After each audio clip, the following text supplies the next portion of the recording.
Hey, how's it going, everybody? My name is Garrett Long. I'm a first-year resident physician in family medicine over there at RUHS. Just here to talk to you guys about a few things this Memorial Day weekend. I really appreciate you guys tuning in. Before we get started, just wanted to first say thank you to Kwan Ali once again for having me come speak to you guys. It's going to be my third time with you guys. First two times was on campus, but obviously with the COVID, that's just not possible nowadays. And another thing is, I hope you guys can forgive that I'm wearing this hat. You know, with the COVID, it's impossible to get a haircut nowadays. So I need one pretty desperately, and pretty sure you guys don't want to see what's underneath there. Let's move right along here. So quick outline, four main things I'm going to be talking about, and at any time, feel free to skip ahead to whatever you guys want to get to. But I'm just going to be talking about why I kind of chose this field, a little bit about myself, some things I wish I knew for the application process, when I was in your position applying to med schools, and just some differences between MDs and DOs, at least what I know about and what I've seen, and just some resources in general to help you guys through this process, as well as to get a better idea of medicine in general. So, so just a little bit about me. I'm a first year resident here at RUHS, which is a UC Riverside County Hospital program. Just recently matched there in March, so still really excited about that. For those that have never met me before, I went to medical school at a DO school in Arizona, and I was also an anteater, just like you guys. Graduated in 2014, and SoCal native, grew up in Torrance, so really happy to stay local, relatively local. And just some of my hobbies, spending time with my family and friends, probably the biggest one here. So why did I choose to specialize in family medicine? Honestly, there are a lot of reasons, but I guess the main reason is because after graduating residency, my main goal is to open up my own private practice clinic and kind of seeing patients within a community. I had an early influence as well. My uncle, he's doing the same thing in Reseda, California. And, just growing up and seeing him work with his patients over the long term like that, and just seeing his patients kind of grow up or managing really chronically ill patients. It's something that's helped me foster my own interest to follow in his footsteps. And so I highlighted this in bold, but family medicine, hands down, you have the most interaction with your patients. So, it's kind of the focus of family medicine, really. You get to know your patients on a personal level, and then you get to know them over the long term. And it's just really the specialty that's unparalleled by anything else. So, comparing to surgery, cardiology, and you guys will see this when you get to third and fourth year of medical school. You guys are put in month-long rotations at all these different sites, and you get to see what matches most with your personality. And I would say that family medicine is the specialty that matches the most with my personality. Because one of my strong suits is, connecting with people, getting to know people, and just talking to people in general. So, um, so yeah, interaction with patients is definitely a big thing there. Another one, jack of all trades mentality. You guys have probably heard jack of all trades, but master of none. That is true for family medicine as well. So you get this really broad training. You have the knowledge to, either treat your patients or to point them in the right direction. To refer them as necessary. And you also are trained to do, procedures, like in-office procedures too. So you do have that hands-on aspect as well as that really broad knowledge as well. The responsibilities I put here are determined by the individual, so it's really up to you, um, you know, what you want to do in your practice, and you're really only limited by, yourself. Family medicine, I put preventative medicine here as well. So you're kind of like the I guess like the gatekeeper. Yeah, I guess you could say gatekeeper of medicine, where you get to know your patients over the long run, and any changes that you see in their health, that's where you come in and you can help them. If they're gaining weight, you want to prevent them from getting heart disease or obesity, then that's where you come in with the preventative medicine. You kind of educate your patients in that way. And of course, there's a serious physician shortage, and you guys can Google these statistics. But by the time you guys become doctors, there's going to be, I want to say, like 50 to 100 something thousand physician shortage. So, all the more reasons to join the community there, the family medicine community. So I just wanted to touch on the scope of practice for family medicine, and just once again, just wanted to say it's really, really broad. What you can do as a family medicine doctor. And so the Journal of the AMA, they did a study, and they just statistically showed that family medicine docs have a wider scope of practice more than any other specialty in medicine. And when I say scope of practice, it's not the ability of what they can do, but it's more like the avenues of medicine that they're in. And so here's some examples, right? You have FM docs in prenatal care, pediatrics, all the way to emergency medicine and weight loss and obstetrics. So it's definitely not limited to these practice areas, but all kinds of specialties that exist currently for family medicine docs. And here are some practice models that you can practice in as a family medicine doctor. So you can have a private practice like I'm planning to have, and you can have a multi-specialty practice, with a surgeon or other specialties. You can be an employed doctor at a hospital or a part-time doctor like a locum doc. You can also have a rural practice, and some newer avenues or some newer practice models here are concierge medicine and telemedicine. And obviously telemedicine can apply to any practice model. So here's some other additional practice models. I won't read them out to you, but you guys can just read it. So a lot of avenues as a family medicine doctor that you can, I guess, participate in. So I just wanted to just touch on this new concept of concierge medicine, because it's pretty interesting to me, and it's something I recently learned about. But this is the idea of having a round-the-clock doctor, kind of like a physician on retainer. So I don't know if you guys are familiar with how lawyers kind of do their work on retainer, but I look at it as like a Netflix type of subscription for medicine.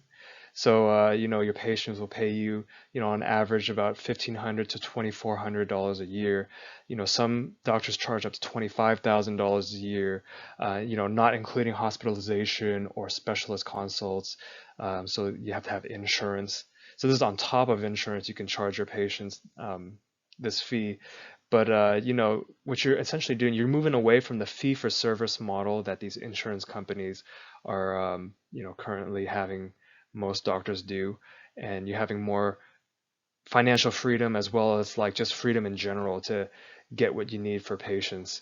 So this is kind of cool because you're giving basically round the clock access to your patients, and it's all up to you how you want to model this practice, but you can have same day appointments, you can have telemedicine only, and you can have home visits, you can go to patients' homes, or you can just have a clinic and have patients come, a few days during the week.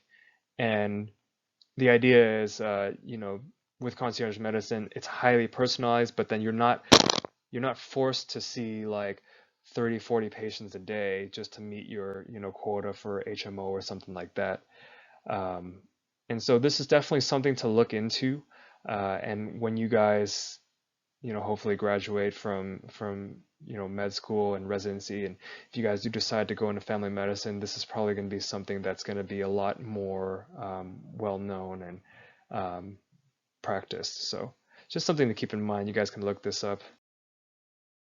And I just wanted to also mention that, yeah, so as a family medicine doctor, it's not all in office, not all medical knowledge and just treating patients medically, but you can also do procedures, right? So you can do in-office procedures with like the skin, you can take biopsies, obviously, laceration repair, simple stuff like that. But you can also do, Botox injections, cryotherapy. I've seen family medicine doctors do that. And you can even do simple orthopedic stuff. Like, so if a patient comes in with like a simple fracture, you can just splint that right up and follow up just out as an outpatient. You can do joint injections. You can have your X-ray machine and shoot X-rays, and anything that's more serious, then you refer out to a radiologist. And if you're a family doc that works in a hospital, and there are a lot of family doctors that do that too, just inpatient hospitalist work, you can do these like chest tubes, paracentesis, like you're putting a tube to drain fluid in the abdomen, and yeah, and then women's health procedures too, IUD insertions for women, colposcopies, biopsies, things like that. So here are some other procedures that family docs can do, stress tests, and some doctors, more so in rural sectors like in the Midwest or something, you can actually do C-section and vaginal deliveries. Nowadays in the more urban communities like where we are, these will typically be referred to OB-GYN, but um, yeah, just keep in mind that as a rural doc, you can do a lot of things. So, what is the primary focus of a family medicine doctor, right? So, I think I mentioned before that we're kind of seen that as the gatekeeper of medicine. So, just keep in mind that I've used this term before, and it has offended some primary care doctors. So, I don't know about using this term as loosely nowadays, but I like the term gatekeeper because we're the first line of defense for patients, right? They come see their family doctor when something just starts to happen, and and that's what we're here for, to kind of be that first line of defense and just to educate patients. So I put here patient education and prevention because I feel like that is the primary focus of um, family medicine is to have the knowledge to educate your patients on these things and hopefully prevent, you know, whatever illness they have from getting worse. And, I mentioned this in detail before. You have this strong connection with your patients. And, with this strong connection, you're able to detect any emergent conditions, right? So I put long-term care. If you know your patients over a long term, then when something small happens to them, you can kind of gauge, is this something pretty serious or is this just like nothing, right? And I put here an example, like a simple rash. Like is this rash just like a allergic reaction? Is this like a simple like case of hives, or is this something more serious like mycosis fungoides, which is like a rash that can look like your normal allergic reaction, but is actually cancer. So if you know your patients over the long term, you can pick stuff up like that, and they wouldn't necessarily go to the dermatologist right away. They just come to you, and it's kind of your responsibility as that gatekeeper, right, as that first line of defense to catch these things. And yeah, of course, common complaints and chronic illness management. So anywhere from the common cold to managing somebody's like kidney failure. That's like the primary focus. You just kind of follow up with your patients on an as needed basis. And I've heard a lot of people use this term too, is that primary care providers are kind of the quarterback of our patients, and we kind of send them to where we need them to be, and we kind of just coordinate between other doctors and other kinds of care for patients. So real quick, I wanted to bring up to you this important point to you guys about the shifting role of the family medicine doctor that I've noticed. And to kind of give you guys a better context, I'm just going to tell you a little bit about my uncle. So he was a Marine doctor in the Vietnam War, and he was trained to treat the Americans. And so, you can only imagine his training is really, really broad. He's able to handle almost anything in his little clinic in over there in LA County. And so, a patient comes to him with like a broken arm, he'll just x-ray it in office, he'll splint it right there. A patient comes with like a lipoma, he'll just cut that out. And like take that example, right? Like he'll charge a patient maybe $190 to do that lipoma removal, versus like if you go to like a dermatologist, they might charge a few thousand, and not all these patients can afford that, right? So, he'll just charge a patient cash to do that, and everybody's happy, right? And then he can take care of his patients in that way. Unfortunately, nowadays, with the more recently graduating family medicine doctors, we're becoming known more as a referral service, right? So, why do I say it like that, right? It's kind of sad, but doctors nowadays are not like my uncle, like they'll come in with something and immediately, sometimes it can be as little as a skin rash. Instead of just prescribing something for it, they'll just immediately refer away to other doctors. And, there may be a lot of reasons for, as to why this is happening. There's like malpractice fears, insurance, like limitations and things like that. But I'd like to think that when I graduate, I'm going to follow more in my uncle's footsteps to having this kind of full scope of medicine practice, but it's all really all up to the provider's level of comfort. So this is something to keep in mind. If you do want to pursue family medicine, that there are these new, I guess, struggles that are, existent that, something to keep in mind about. All right, so we're going to shift gears now towards talking about things I wish I knew when I was in your position. And, of all the things that I can tell you guys today, I think the most important thing, and I highlighted here, is this whole idea of work-life balance. So I'm pretty sure I talked to you guys about this before, but I don't think I hit it, as well as I should have. But I'd say the most important thing you guys should focus on now is this whole idea of work-life balance. And I'll talk a little bit more too about like time management, but it really does come down to time management. And just conceptually thinking about it, right? Like anybody really can just buckle down and just all you do is study, and anybody can do well, right? You just all you do is study for your classes and MCAT, and you just shut out your family, you shut out your dog, and stuff like that. It's what I kind of wish, and I was kind of guilty of that too, right? Like I wasn't really good at this when I was in your position. What I kind of wish I did was I wish I was better at time management, and that I was able to balance more, my time with my friends and my family members. And I'll give you an example. Like I had a dog who recently passed away, um, during medical school, and y- granted, medical school is not the easiest thing, but had I been better at, managing my time and having like a work-life balance, I kind of look at it as like I could have spent more time with him towards the end.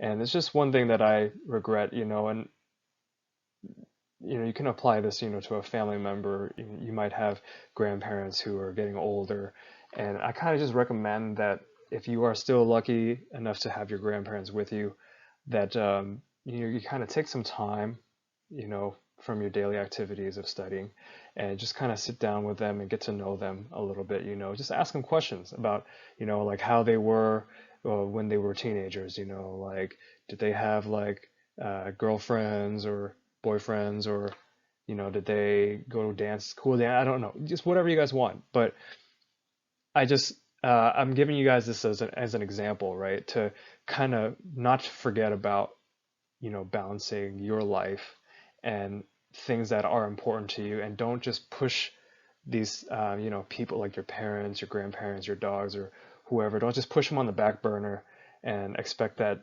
they'll understand, because you're essentially, I wouldn't say burning a bridge, but you're risking burning a bridge.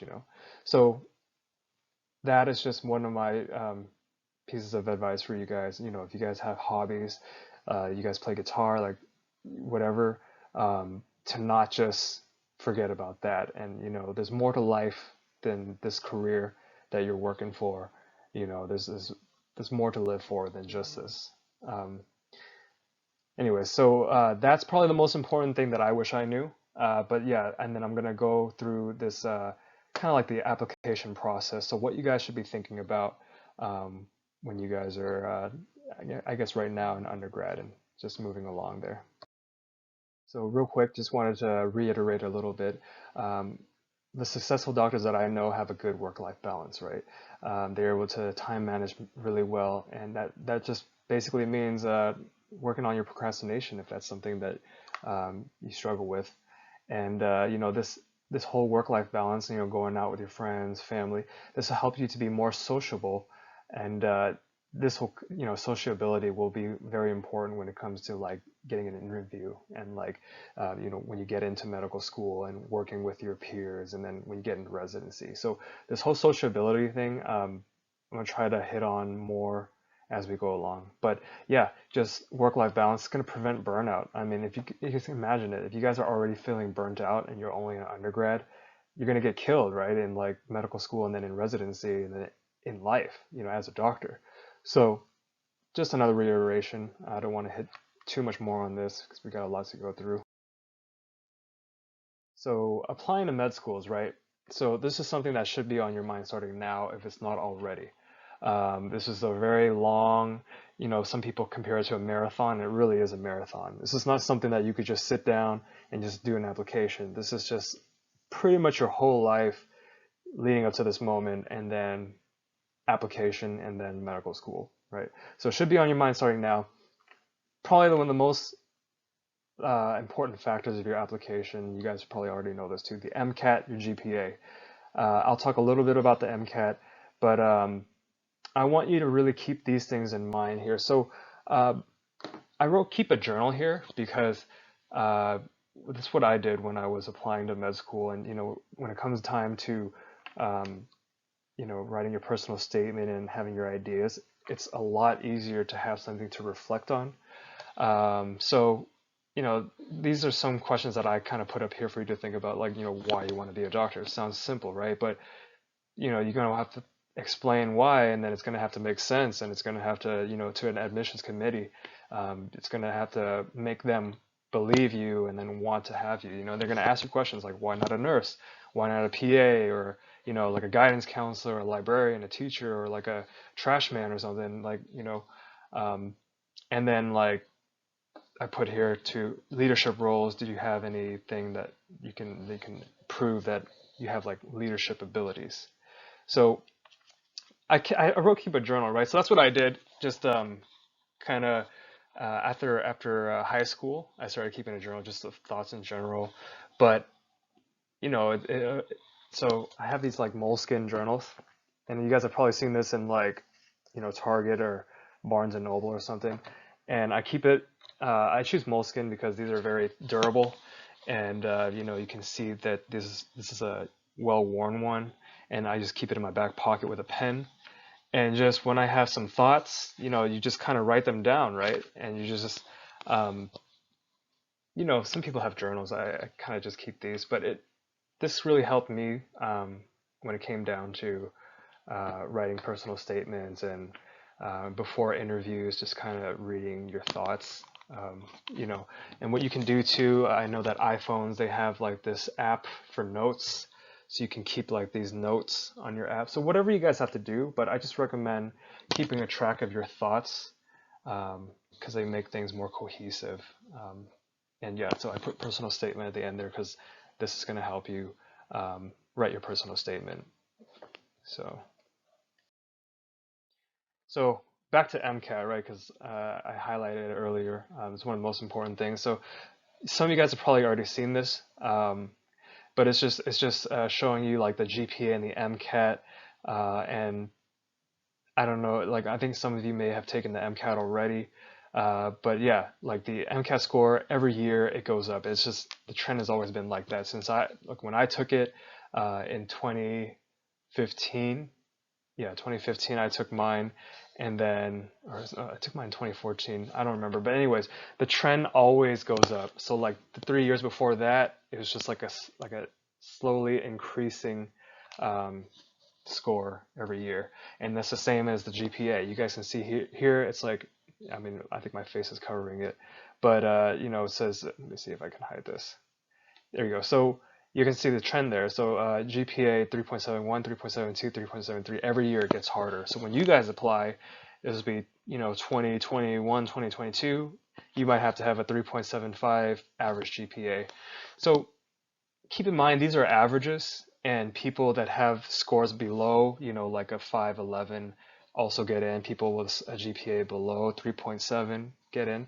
But this is just showing you guys that you guys should be striving for these numbers when you guys go, because it's only getting harder um, as we go on.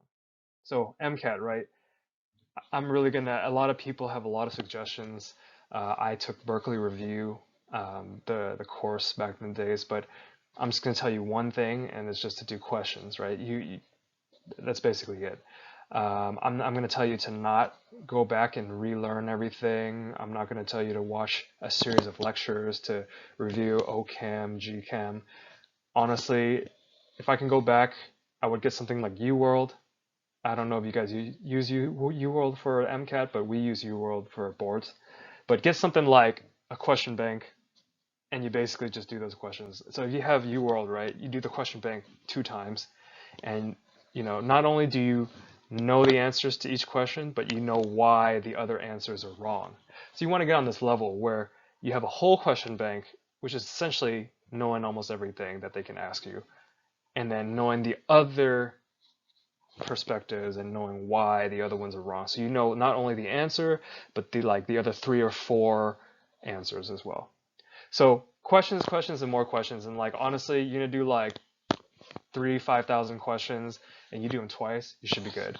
So my personal recommendation, and it's just from people and what I've seen too from people who've been successful with taking the MCAT, is that they just do questions more so than focusing on learning. So if you right now are studying for the MCAT and you're just reading and you're going to wait till the very last few weeks to do questions, that's like a guaranteed way to like fail the MCAT to get a really bad score. So I'm gonna tell you guys right now, questions, that's my only thing I have to say about the MCAT. And if you can do, uh, see what I have here, like, it's not about what you know, it's not about what you can memorize, it's not about what videos you can learn from. You know, the MCAT is about your logic and reasoning on the spot. Like, yes, you have to recognize what they're talking about, but I would say for maybe 50 to 60% of the questions, they're going to ask you these questions in such a way that it's like you know all about stereoisomers or something, but they're going to ask you in such a way that's so weird that you never thought about it that way before. So you can spend all your time learning about, I'm just using stereoisomers as an example. You can spend all your time learning about this thing, but you should really learn about how these questions are written and how to take this test. So it's not about what you know, it's about how you can take a test. And so that's my advice to you. And it's the same thing when you guys get to medical school and you're taking the medical boards, it's not about stuff you know. It's about can you read this question in the weird ass, sorry, this weird like way that they present it, and if you can figure it out. So once again, you want to do questions, questions, questions. If you have dedicated study time for the MCAT, you're going to want to start 3 to 6 months, but I recommend as long like 6 months to even a year, and you're just doing these questions and you're getting to know these questions. So if you want to do well in the MCAT, you're trying to hit that 512, 515, I don't know what the max is, 520, 530, I don't know, then you're going to have to do questions. All right. So that's all I have to say on the MCAT. Do well on your MCAT the first time, but you can take it, up to 3 times. And there are plenty of people that I know that have taken it 2 to 3 times, and they still get into med school and they still get their degree and everything. And so, questions, questions, questions. Okay. So extracurriculars, right? That's always something that is always on your guys' mind. It's always a mixed bag too, because like some people, they'll tell you you need to have all these, like you have to have 3 research publications, you have to have some kind of proposal, you have to have a Nobel Prize, you have to cure cancer and save somebody's life, whatever, right? Like people say all these things. You don't really have to go by that. Like in my opinion, the most important thing is the experiences that you have. Now, granted, it's probably better if you can get into some kind of medical research, but let's say you're at that point where it's, um, you're debating, should I go out and get another year or something? I think that the most important thing is if you have your experiences that are more meaningful. Like if you have, the most important thing is the experiences that you get from your extracurriculars, and if they're meaningful, because that's going to be a lot more important to admissions committees, right? I'll give you an example. Let's say you tutor people in music and you teach people how to play a guitar, and you had one student who was severely disadvantaged, and you tutored him and you saw him grow and you helped him become a better person or something like that. That's going to be more important to admissions committees than to say that you did 3,000 hours at this BS lab and you collected samples in the dirt and the PI doesn't know who you are and you don't have a good letter. You know, and granted, things might be different nowadays, but I think in general, this is just how admissions committees will look at these things. And so I put here, you really can, as long as you have meaningful experiences in any field, and I put, just to be safe, you should have one related to science and medicine, something clinical, something science related, but I probably don't think it's absolutely necessary. I could be wrong on that, but you guys get the general idea. And how many hours? I did a Google search. I think they said that there is no minimum amount of hours. It's just the most important thing is like your experiences and the stories that you can tell from your experiences. But a Google search did show me like the average has like 30 to 40 hours of volunteering or extracurricular work. So you guys have to Google that. But like I said, it's about the experiences that you can show and the experiences that you can tell. So there's going to be a section in your AMCAS application where you have to talk about it. I would say not to just list what you did, but if you can tell like a story about a memorable story that helped you maybe grow as a person rather than, oh, I woke up at 6 a.m. and I diligently collected samples of this and I, you know, put together this research report because everybody does that stuff.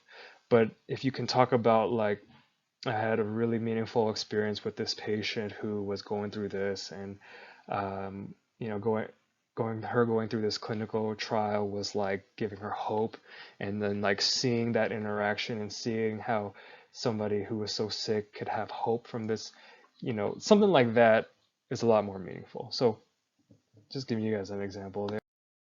So in terms of applications and you know the things we talked about, MCAT, extracurriculars also go in your applications, right? But in general, if you're going to start this MCAS essay or a COMAS, you're trying to apply to DO, you're going to want to start at least 6 months to a year before the due date, right? Because there's that personal statement, there's extracurricular, so you want to have really solid experiences that you want to talk about. And so 6 months to a year, I recommend. There are some crazy people that, a few weeks before they start and they pull it off. If you're one of those people, you're one of those people. But you want my advice, 6 months to a year. I think the due date for AMCAS is May 31st, so you guys are getting ready to turn yours in, right? But what to expect? So basically, this personal information, right? Personal statement. It's going to be a page. I think it's double spaced, but it's about a page long. Why you want to be a doctor, why you want to go to medical school. That's what it usually always is. And then you're gonna, after you submit that, it's called your primary. You submit your personal statement, you submit your CV and all that. Then if they're interested in you, they'll send you secondaries, which is like, so your personal statement is considered your primary, and then your secondary applications are, they're going to send you more essay prompts, going to ask you questions. They might send you 2 to 6 questions, and you have to do 2 to 6 paragraphs answering their questions. So like second, like tell me about a time where you encountered something tough. How did you handle it? Tell us about a time that you learned something in your research or extracurricular activity. Tell us about a time you had a disagreement with somebody, some stuff like that. And then nowadays, I didn't have to take these Casper tests, but this is what I've been hearing students having to go through nowadays. It's basically these televised like exams where somebody watches you answer a question, I think, or they give you a question and you have to type out. You're going to have to Google this because I didn't personally do Casper tests, but this is something that you guys would probably have to do if you apply to, definitely some more of these competitive schools. And, they're going to test your non-academic skills, right? Situational skills, like ethical skills, talk about would this girl has this situation and she needs an abortion, what do you do? And you have to like maybe talk about that whole thing. So I don't know, you guys have to look it up. We did something similar, going to residency, but I don't know if like that's considered Casper, so you guys should really Google that one as well. So this is your primary personal statement prompt. I Googled it for you guys. They're basically going to say in 5,300 characters, which is like a full page, talk about why you want to go to medical school, right? So that's like going to be the question they're going to ask you at least 15, 20 times. The personal statement with your interviews, you're going to have a good answer for that, right? And it says 5,300 characters. Nobody uses 5,300 characters. I think mine was maybe 3,000 characters. So maybe like 60, 70% of a page single spaced. But this is something that, like I said, you guys keep that journal. You guys can really think about your answer for this. Here's some, suggested thing, like I guess prompts like why you chose this, what motivates you. a lot, if you guys Google it, there are a lot of ways to answer this question. So I'll just tell you a little bit about what I wrote when I applied. So I have a brother who has pretty severe bipolar disorder. And so I kind of spoke about like growing up and seeing how, um, you know, him going through the change. He was like, going from like a relatively normal person to somebody who's sick and going through that change. And then like seeing how doctors helped him and helped shape his recovery, and a lot of ups and downs that I talked about, but just seeing how psychiatrists like handled my brother and treated him, first of all opened up a lot of avenues for me. Like I didn't know psychiatry was even a thing, when I was in my early teens, or and so it really opened my eyes to see how broad medicine can be, and how there are so many ways to help people. And I think I just kind of ran with this whole theme. And then I didn't really talk about a lot of other things that I wanted to talk about, like my mom, when I was really young, she had appendicitis and she almost died, but then she had surgery and doctors saved her. And a lot of other things, like my uncle, I didn't talk about my uncle. You kind of pick one thing and you focus on that, and then you kind of talk about, why you're interested in medicine in general. But the best thing I would say is to write your notes and come up with like why, uh, you know, come up with the answer, so to speak, from your heart, because a lot of people fall into the trap of reading, I guess, these personal statements they see online and kind of copying them. And I would say that's definitely not the way to go. Um, so if you guys have that tendency to, I would just give you a warning to be careful to not, copy, especially with now they have like these apps that they can check to see if you copy somebody, and you can get in real big trouble for stuff like that. So just wanted to talk about some personal statement must-haves. I just want to first remind you guys that talk is cheap. A lot of people talk about things they want to do, talk about this and that. But, if you're on the admissions committee, you're probably reading 2,000, 5,000 applications. All of them are saying the same thing. You want to have something that stands out. And I think that you can really do that by, just keeping it simple, right? Talking about your personal experiences, whether it's from volunteering, research, or your internships, or with a patient or something. Just kind of talking about your personal experiences, and then maybe tying into that how you work well with others, how you can interact well with patients, with others, and then somehow you can tie in that you're a lifelong learner, because that's what they want to see. They want to see somebody who's eager to get out there to learn, to make mistakes, but then like learn from the mistakes. So don't try not to have fluff in your application. Just realize that you got to be concise, and I think that. Okay, so secondaries, just touching on secondaries. So after you submit your primary application, they're going to ask you to do these additional essays, and some schools probably, require only one or two. Some schools will straight up send you six. And these are going to be one paragraph questions, and I kind of talked about it earlier, just like random questions like, tell me about tell me about a weakness, and I don't know, tell me about this, or tell me about a patient, something. And, so you're going to want to do these quick. They're going to come in to you via email. You're going to want to turn them around, ideally in 1 or 2 days, but maybe a week max. And, the faster you do these secondaries, but you have to do them well, the faster you do them, the more you seem to be punctual, and it'll look good for admissions committees. And then you're going to be have more of a chance of getting an interview. And an interview, right? So you did your primary, you did your secondaries, then boom, you get that interview, and it's a pretty magical moment, right? When you do get an interview at your dream school, or at any school, right? Getting an interview is not easy, guys. But say you manage to pull it off, right? There's going to be these four formats. You're going to either have a panel interview of like anywhere from 2 to 4 people asking you questions. You're going to sit there kind of like you're on the Jedi Council, and they're just going to ask you questions about your life, and you're going to just have to answer them, right? And this goes back to sociability, right? I talked about this earlier, work-life balance. Like if you're somebody who is always in the corner studying, it's really going to show, especially during interviews, because they're going to ask you like, they might hit you with a like curveball.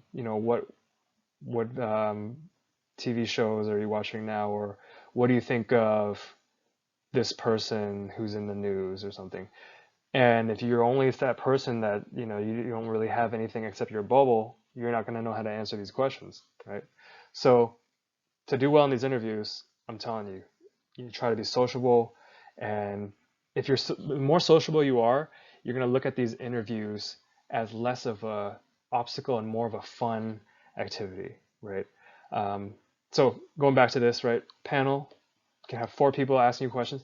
You can have MMIs, which are multiple mini interviews, and they'll put you into different rooms with different situations, and they're going to record you and see how you handle it. So when I did this, for example, there was like one patient who we just found out they were diagnosed with cancer, right? Keep in mind, I don't know anything about cancer. Like when I did this MMI, I was in your shoes, just applying to med school. I don't know anything about medicine, and they're going to be like, tell this patient that she has cancer and how do you handle it. So you just have to like kind of sit down, try to be, you know, sympathetic, and they just want to see your skills, right? Like your personable skills.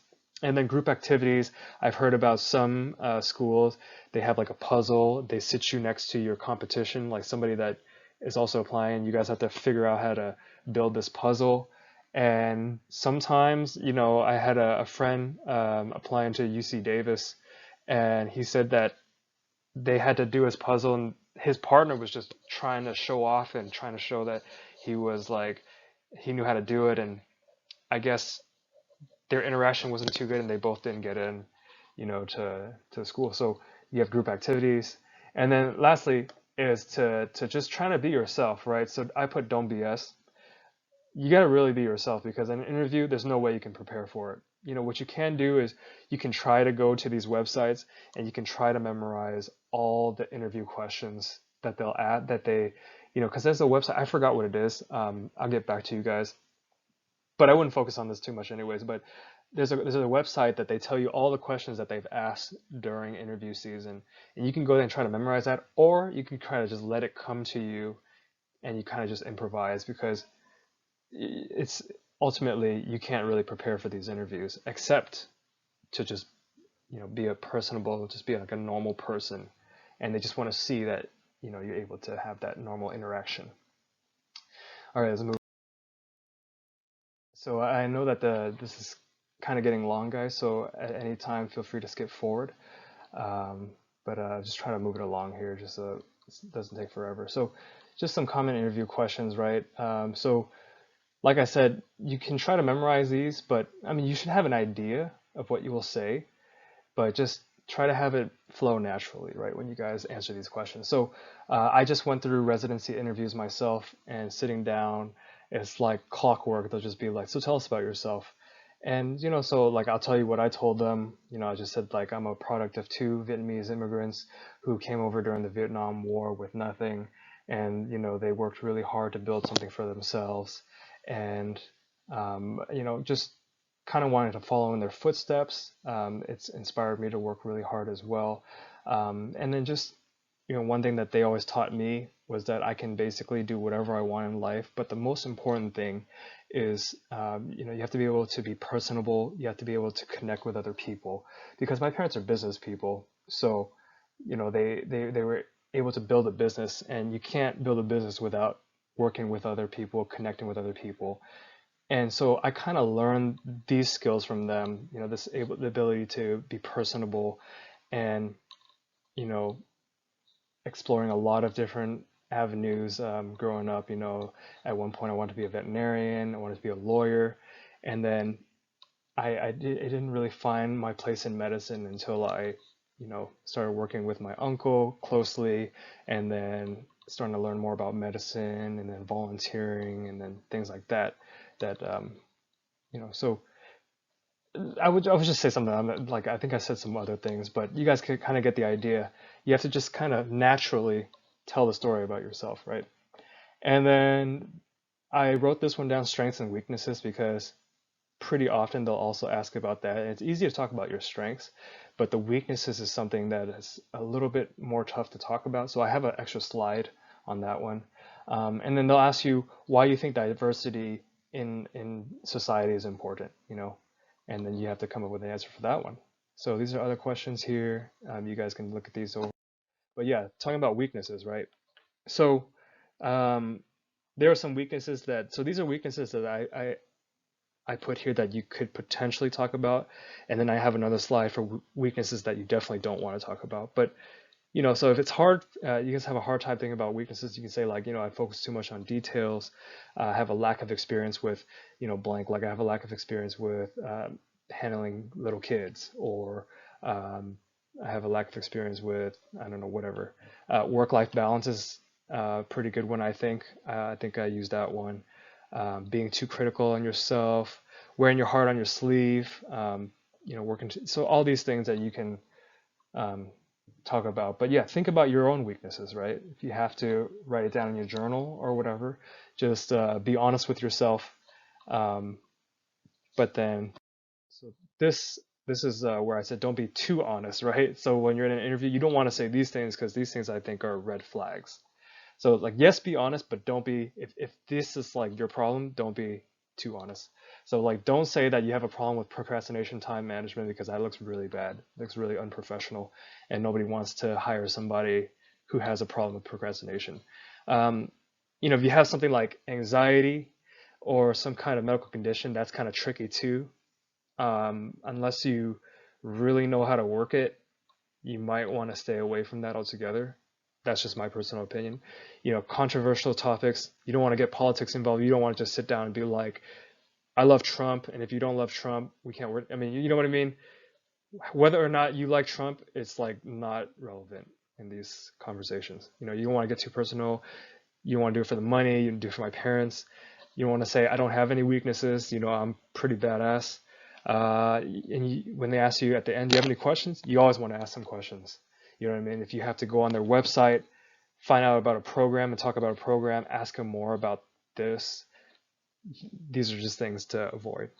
All right, guys, so shifting gears real quick. So some of you guys already know I'm a DO, right? And so I'm just going to be talking a little bit about the differences between DO, Doctor of Osteopathic Medicine, and an MD. So there are a lot of there are a lot of facts that you guys can just Google. I won't sit here and read all this to you, but I'm just going to first talk about some similarities. So legally, in all 50 states, you can practice any specialty, right? You can be a surgeon if you want to. You can be a cardiologist. You can be a OB-GYN. It doesn't really matter. Any DO can go into any specialty. We can all prescribe medications. We have the same privileges, and we are all accredited by the unified body. Especially nowadays, 2020 is the first year where there's no DO and then there's MD residency. There used to be two separate entities, and now they combine to become one. So we have the same curriculum, same prerequisites. We both take the MCAT, and then opportunities for loan forgiveness. It's all the same. So just comparing the DO to an MD, I would say the biggest difference that I can think of right now is that DOs do this thing called OMM, right? Osteopathic manipulative medicine, right? OMT is basically a means of treating patients with your hands, similar to like a physical therapist, how you would do some adjustments to the musculoskeletal structures, to muscles, anybody with a muscle strain, things like that. You can treat these muscle and back pains, by adjusting with your hands without using medications and painkillers. Some people compare it to chiropractors, but I don't think that's an accurate statement, just because I like to compare OMM more with what physical therapists are trained to do, just because I know some DPTs myself, and I see the similarities there in their techniques and things that they learn. So the difference between a DO and a chiropractor in terms of OMM is that, we go to medical school and we learn the full spectrum of medicine before doing any of these adjustments. And another one that I would say historically speaking, DOs were more known for primary care and providing more holistic patient care. Now, this is definitely something, especially with the merger now that DOs and MDs are going to the same residency. This is definitely something that's becoming more of a similarity. But historically speaking, DOs would treat patients from a whole patient perspective instead of just singling out the problem and then dealing with the problem with medication. Just figuring out things like posture and daily activities, and and kind of factoring that, like maybe you have bad posture, which is why you have back pain, versus traditionally back in the days, MDs, they would say, oh, you have back pain, give you medication, give you surgery or something like that. So, but like I said, nowadays an MD and DO with the specialties merging, I think this difference is not really a thing anymore. And so there's one thing that I guess I was kind of worried about too, and I'm sure some of you guys are worried about, that there's a stigma against DOs. And I can personally say, especially because I'm going into family medicine, I have never seen a stigma against DOs. The only time I have seen some stigma was, I think, from a parent, an Asian parent who, uh, was under that mindset where it was like, if you're not an MD, you're not a real doctor. But I mean, unless you really care about what that one person says, I would say in my whole career, that was like the only lady, and she wasn't even in the medical field to make that judgment. So the stigma I haven't seen, but that's not to say it doesn't exist, right? Because my perspective is only from a family medicine primary care perspective. So if you go into plastic surgery, neurosurgery, um, other things like that, you might have a different perspective. I don't personally know of anybody that's encountered anything weird like that, but that's something you'd have to ask a DO in like a, or you'd have to ask somebody in that area. But like I said, no problems with primary care specialties. MDs, you guys might already know, the medical doctor is more internationally recognized. So MDs have more practicing rights in more countries, but DOs are improving their scope of practice in these countries, in many countries in the world too. So I think that, top of my head, DOs have limited practicing rights in Jamaica and a country in Africa, I think, and just maybe Singapore. There are like a handful of countries that DOs don't have practicing rights in, but for the most part, like other countries that I would want to go to and practice, not, I'm probably going to practice in America, but there are no countries that I would want to move to that don't allow DOs to practice. Like you can go to the UK, Hong Kong, other countries in Asia, and practice just fine. But yeah, the MDs, not including Caribbean schools, American MD schools have a higher MCAT average and GPA average for people who matriculate. So that's just something to keep in mind when we're talking about just comparisons. But and just I wanted to make a quick note for those who are applying Caribbean MD programs. I just wanted to say that it is significantly harder to get into a residency from a Caribbean medical school. That's not to say that you cannot do it, because even at that UC Riverside County Hospital, some of my coworkers this coming July, they are from Caribbean schools, and they're very bright. I've actually worked with them in the past, and I know them personally, and they are very, very bright. But admittedly, you have to be very, very smart towards the top of your class to be able to match into an American residency, at least in a residency in somewhere that you would want to live. For example, like matching in California is just historically difficult to do. And so if you go to Caribbean school, just know that the odds are going to be against you. So I just put these facts here. You can do really well on your board, still have to worry. It's very expensive. It might be like $100,000 a year if you include, your living conditions and food and stuff. And these are just other facts that I've heard from the students. You get poor support from the school.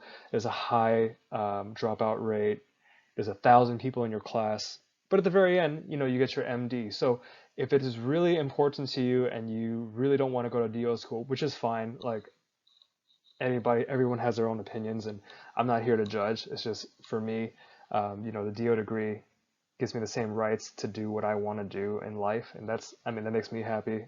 And so here's a takeaway, you guys. Um, the MDs have a higher ceiling for specialties, right? So that means that if you're an MD degree, I think it's easier for you to go into a specialty like plastic surgery than a DO would have going into plastic surgery.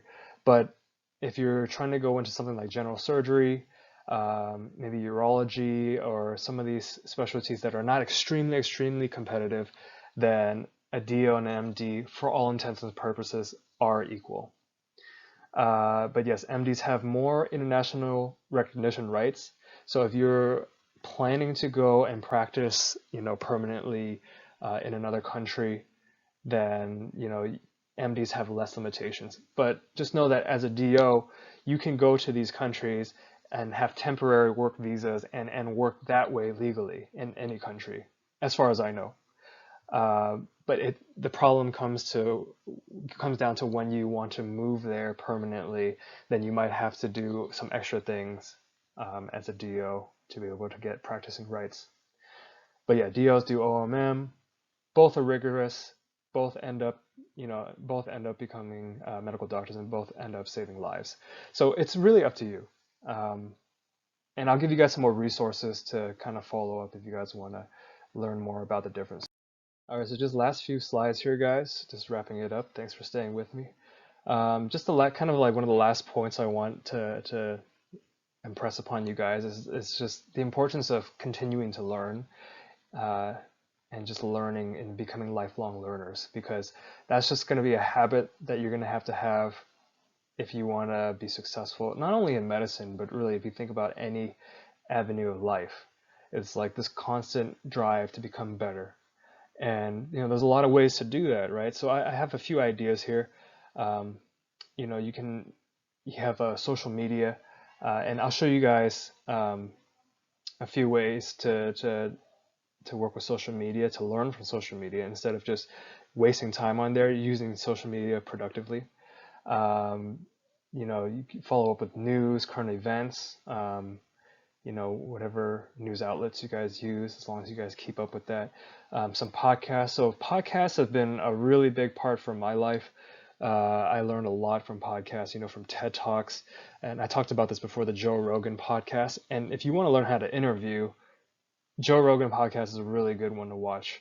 If you guys are into Neil deGrasse Tyson or Elon Musk or any of these people, you can check out Joe Rogan podcast. You can see how these people interview, and that's essentially what you want to be like when you're interviewing if you're going into med school. And Nocturnist is also a good podcast. Curbsiders and AAFP podcast. These are more medical related. So if you want an idea of what doctors talk about, what doctors worry about, then you can check out those last two ones. But for you guys at this level, I'd stick to TED Talks, Joe Rogan podcast, and the Nocturnist. So the Nocturnist is a really cool podcast done by this hospital in I guess the Bay Area. It's a Contra Costa Regional Medical Center, and they have stories from doctors all over the world talking about their experiences with patients and death and just all kinds of things, and sometimes really positive things too, like things they learn, things they want to teach the world. So that's definitely one thing to really check out. And yeah, so I wrote questions. It goes back to the MCAT, right? Just want to remind you guys that don't be wasting your time watching too many videos. Like, it's fine to do some questions, and then there's a topic that you don't know about, so you go to YouTube and you watch maybe like a 2-minute video on that to refresh, but don't spend hours watching lectures and then doing questions for 30 minutes. You should be doing hours doing questions and then just a few minutes on watching videos and lectures. And then, yeah, you can learn a new hobby, pick up a new language, whatever. But I really recommend you guys keeping your hobbies, traveling, hanging out with your family. And then I put on the last point here, politics of medicine. So, you guys already know about the American healthcare system, how it's kind of a terrible thing. And if you guys want to get started early, I recommend you guys start learning about politics, right? Because we need more doctors in politics, and if you guys can have that within yourselves and learn about politics and bring changes on a national scale, a political scale, that's definitely something that um, we need right now in the medical community.